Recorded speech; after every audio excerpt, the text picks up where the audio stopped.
लातूर औद्योगिक सहकारी संस्थेच्या जागेवर थाटण्यात आलेल्या क्लासेसचा एरिया जो आहे तो हटवण्यासाठीच्या सूचना ज्या आहेत ते जिल्हा प्रशासनाने दिल्यानंतर आपण पाहू शकतो क्लासेस एरियामधले अनेक हॉटेल्स जे आहेत ते देखील आज बंद असले पाहायला मिळतात। क्लासेस अनेक बंद आहेत, त्याचबरोबर काही अभ्यासिका असतील किंवा जे काही वसतिगृह असतील ते देखील बंद असल्याचं चित्र आपल्याला पाहायला मिळतं आहे। खरं तर लातूर औद्योगिक सहकारी संस्थेच्या जागेवर वेगवेगळ्या पद्धतीनं अनधिकृतरित्या क्लासेस चालवण्यात येत आहेत। लीजवर ह्या जागा घेतलेल्या आहेत।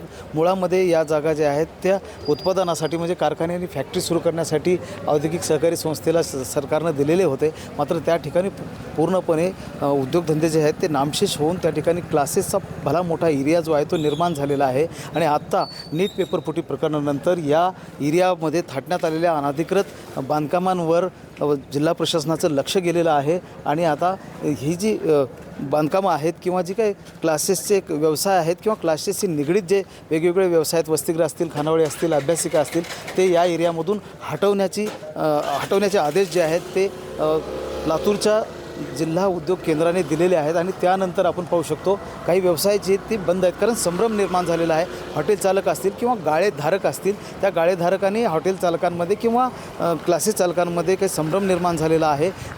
पुढे हे सुरू ठेवायचं आहे का नाही, ॲग्रीमेंट जे आहे भाड्याचं ते सुरू ठेवायचं आहे की नाही, की कमी करायचं आहे। 6 ते 7 दिवसामध्ये ठोस भूमिका जी आहे ती जिल्हा प्रशासन घेऊन हा क्लासेसचा एरिया जो आहे तो पूर्णपणे खाली करून घेऊ शकतो, अशा प्रकारची स्थिती आहे।